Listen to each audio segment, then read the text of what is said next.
But when it comes to fulfillment, that's an art. And the reason is it's about appreciation and it's about contribution.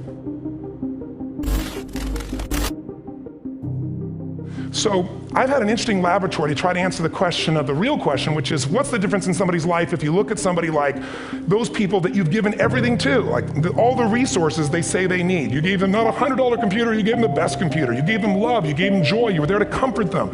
And those people very often, and you know some of them I'm sure, end up the rest of their life with all this love, education, money, and background, spending their life going in and out of rehab. And then you meet people that have been through ultimate pain. Psychologically, sexually, spiritually, emotionally abused, and not always, but often they become some of the people that contribute the most to society.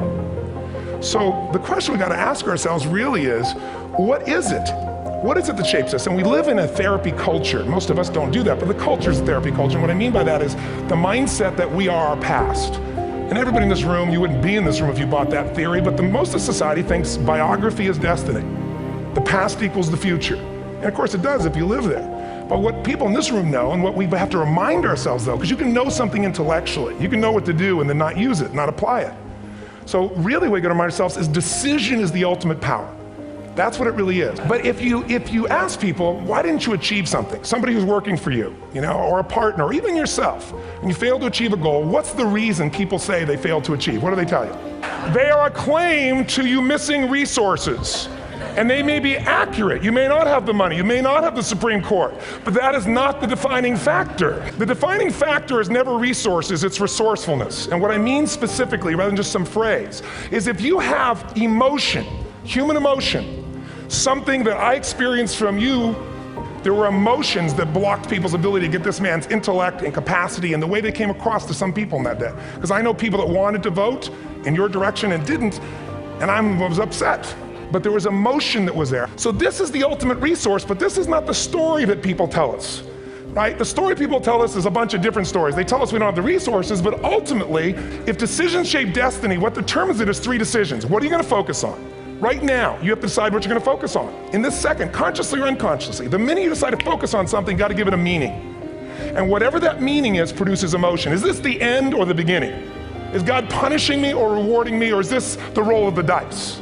And emotion then creates what we're gonna do, or the action.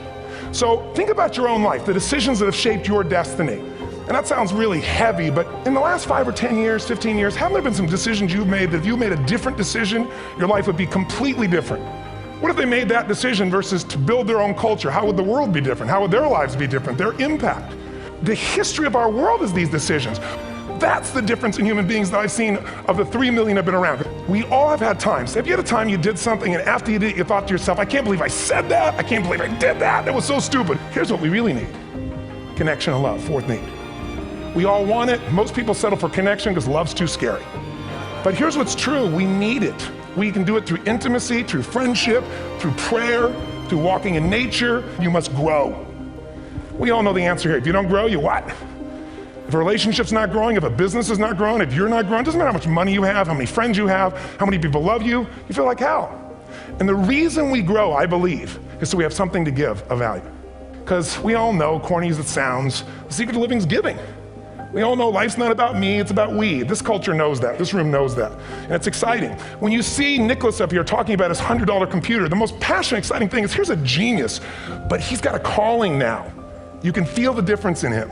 And it's beautiful. And that calling can touch other people in my own life. I don't tell you that to brag, I tell you because I'm proud of human beings because they get excited to contribute once they've had the chance to experience it, not talk about it. The target that shapes you, here's what's different about people. We have the same needs, but are you a certainty freak? Is that what you value most, or uncertainty? Are you driven by significance or love? But whatever your lead system is, tilts you in a different direction. And as you move in a direction, you have a destination or destiny.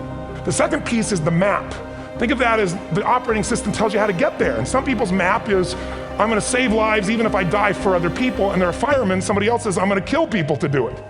They're trying to meet the same needs of significance, right? They want to honor God or honor their family, but they have a different map. I say one of the parts of the map is like time. Some people's idea of a long time is 100 years. And the last one I've already mentioned that felt you. If you got a target and you got a map, and let's say, I can't use Google because I love maps, and they haven't made it good for Macs yet. So if you use MapQuest, how many have made this fatal mistake of using MapQuest at some time? You use this thing and you don't get there. Well, imagine if your beliefs guarantee you can never get to where you want to go. The last thing is emotion. Now, here's what I'll tell you about emotion. There are 6,000 emotions that we all have words for in the English language, which is just a linguistic representation, right? It changes by language. But if your dominant emotions, if I have more time, I have 20,000 people or 1,000, and I have them write down all the emotions that they experience in an average week. And I give them as long as they need. And on one side, they write empowering emotions, the other is disempowering. Guess how many emotions people experience? Less than 12. And half of those make them feel like shit. So they got 5 or 6 good frickin' feelings, right? It's like they feel happy, excited, oh shit, frustrated, overwhelmed, depressed. How many of you know somebody who no matter what happens finds a way to get pissed off? How many know somebody like this? Or no matter what happens, they find a way to be happy or excited. How many know somebody like this? Come on. When 9/11 happened, I was in Hawaii. I was with 2,000 people from 45 countries. We were translating 4 languages simultaneously for a program that I was conducting for a week. The night before was called Emotional Mastery. I got up, had no plan for this, and I said, we had all this fireworks, I do crazy shit, fun stuff. And then at the end I stopped, and I had this plan I was gonna say, but I never do what I'm gonna say. And all of a sudden I said, when do people really start to live? When they face death. And then I went through this whole thing about if you were gonna get off this island, if 9 days from now you were gonna die, who would you call, what would you say, what would you do? One woman, well that night is when 9/11 happened. One woman had come to the seminar, and when she came there, her previous boyfriend had been kidnapped and murdered. Her friend, or her new boyfriend, wanted to marry her, and she said no. He said, if you leave and go to that Hawaii thing, it's over with us. She said it's over. When I finished that night, she called him and left a message, true story, at the top of the World Trade Center where he worked, saying, honey, I love you. I just want you to know, I want to marry you. It was stupid of me.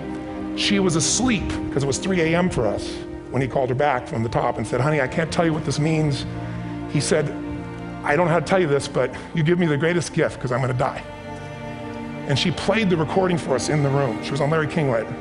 And he said, you're probably wondering how on earth this could happen to you twice. And he said, all I can say to you is, this must be God's message to you, honey. From now on, every day, give your all, love your all. Don't let anything ever stop you. She finishes, and a man stands up and he says, I'm from Pakistan, I'm a Muslim. I'd love to hold your hand and say I'm sorry, but frankly, this is retribution.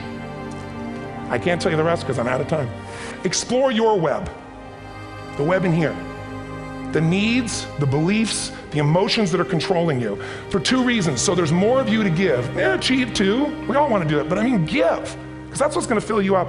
And secondly, so you can appreciate, not just understand, that's intellectual, that's mind, but appreciate what's driving other people. It's the only way our world's going to change.